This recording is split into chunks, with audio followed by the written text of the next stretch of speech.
And then finally, as we head here toward the close, we have an appeal to first principles in Ephesians 5:31. And I'm just going to go back to that verse just to refresh our minds as to what it says. 5:31. Therefore, a man shall leave his father and mother and hold fast to his wife. The two shall become one flesh. In verse 32, this mystery is profound, and I am saying that it refers to Christ and the church. All right, so he goes back to first principles. One thing, if you read enough of Paul's epistles, you notice that when he wants to make a really in-your-face, strong argument, he goes back to creation. He pins it on original intent by God, and he does that here. And in Genesis 2:24 is the passage that he is quoting here to make this strong point.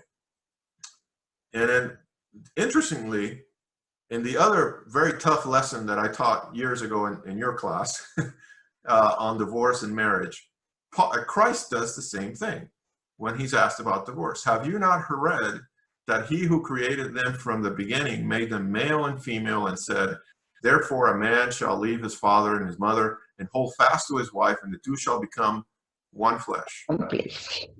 So they are no longer two, but one flesh. So they are no longer two, but one flesh. What therefore God has joined together, let not man separate. Because of your hardness of heart, Moses allowed you to divorce your wives, but from the beginning, it was not so.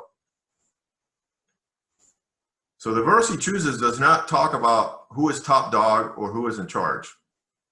This is what he's using to ground his argument. Rather, it is about union.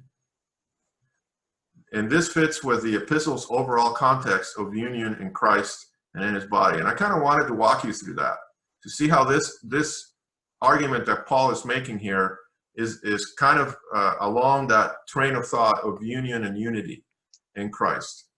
One another submission is how this union and unity happens. So this is talking about that mystery. So remember, back to Ephesians 1, chapter 1, Christ fulfilled the plan to unite all things in him. So that theme of union. And remember that the prior mystery, or mysterion in the Greek, referred to the union between Jews and Gentiles as members of the same body. Again, unity.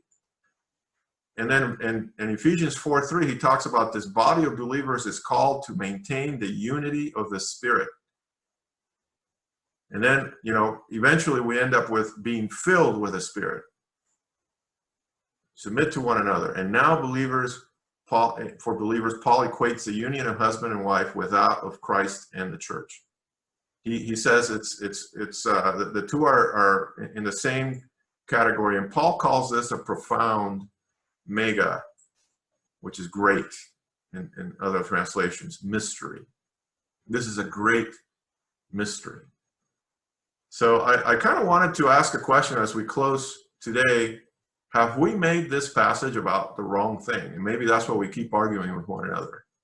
Is it about submitting to a higher authority or leadership? Is it about being equally and mutually submitted? Or is it about being one as Christ and the church is one? And so I kind of wanted to bring you guys back into a discussion here and see what you guys think.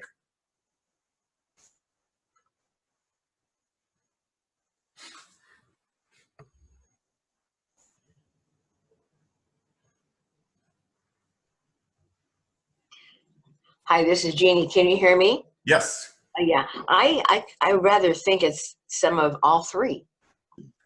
I don't think it's necessarily one. And also, I've thought therapeutically, when you look at the love and respect, I use this with couples in therapy often, that a wife's greatest need is to be loved by her husband. A man's greatest need is to be respected by his wife. The more she respects him, the more he loves her. The more he loves, the more she respects. And I tend to see so much that women disrespect their husbands and the things that they say and they do, and then therefore they wonder why they're not loved. That's good. Any other thoughts?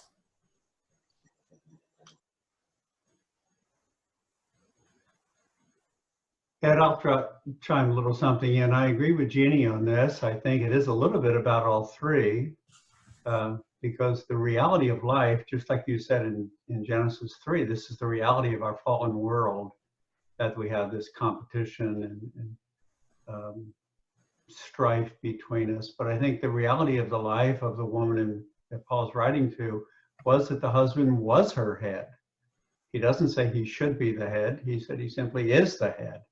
And so in that context, just like with slaves and masters, he says, obey your master, that's the way it is, or wives, submit to your husband. But then he turns kephale on its head. He stands it on its head, quite literally, by saying, now husbands, be the leader of your wife. No, he says, husbands, sacrificially love your wife. And then at the end, yeah, I think he's saying that all this flows out of our oneness in Christ, just like the one flesh. So I think, I agree, Jeannie. I think it's a good way to sum it up.